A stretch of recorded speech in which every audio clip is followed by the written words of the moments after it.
بسم اللہ الرحمن الرحیم۔ اور مچھلی والے پیغمبر یعنی یونس علیہ السلام کو دیکھو،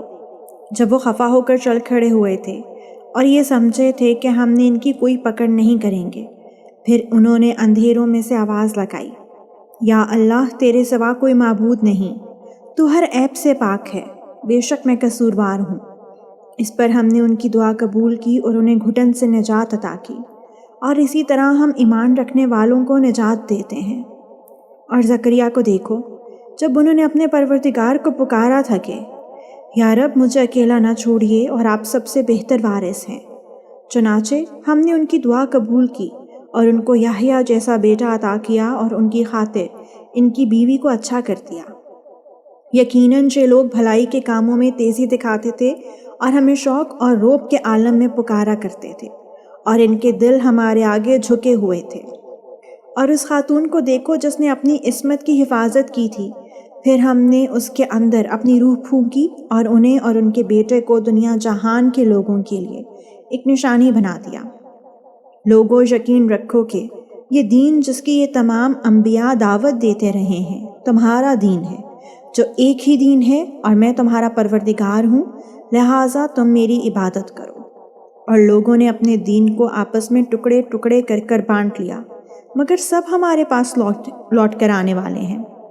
پھر جو مومنین بن کر نیک عمل کریں گے تو ان کی کوشش کی ناقدری نہیں ہوگی، اور ہم اس کوشش کو لکھتے جاتے ہیں۔ اور جس کسی بستی کے لوگوں کو ہم نے ہلاک کیا ہے، اس کے لیے ناممکن ہے کہ وہ پلٹ کر دنیا میں آ جائیں، یہاں تک کہ جب یاجوج اور ماجوج کو کھول دیا جائے گا اور وہ ہر بلندی سے پھسلتے نظر آئیں گے،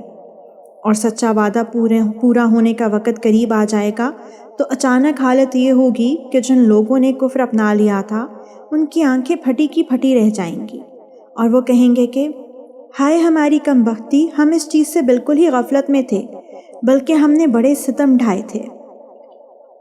اے شرک کرنے والو، یقین رکھو کہ تم اور جن کی تم اللہ کو چھوڑ کر عبادت کرتے ہو وہ سب جہنم کا ایندھن ہے، تمہیں اسی جہنم میں جا اترنا ہے۔ اگر یہ واقعی خدا ہوتے تو اس جہنم میں نہ جاتے، اور سب کے سب اس میں ہمیشہ رہیں گے، وہاں ان کی چیخیں نکلیں گی اور وہ وہاں کچھ نہیں سن سکیں گے۔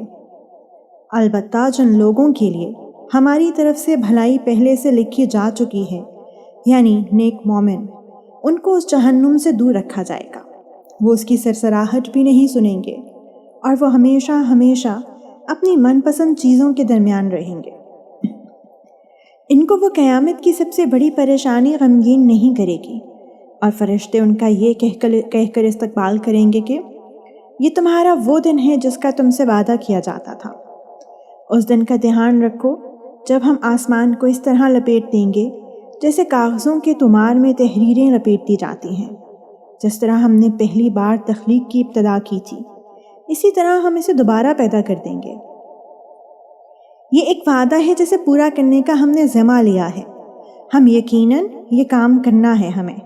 اور ہم نے زبور میں نصیحت کے بعد یہ لکھ دیا تھا کہ زمین کے وارث میرے نیک بندے ہوں گے۔ بے شک اس قرآن میں عبادت گزار لوگوں کے لیے کافی پیغام ہے، اور اے پیغمبر ہم نے تمہیں سارے جہانوں کے لیے رحمت ہی رحمت بنا کر بھیجا ہے۔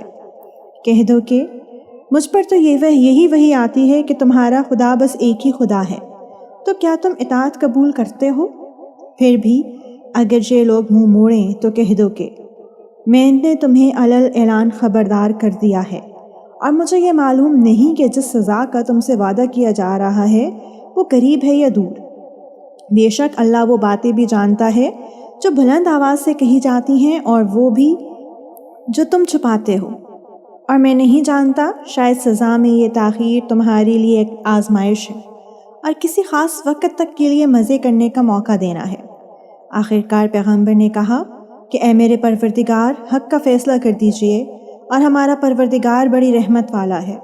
اور جو باتیں تم بناتے ہو ان کا مقابلہ میں اسی کی مدد درکار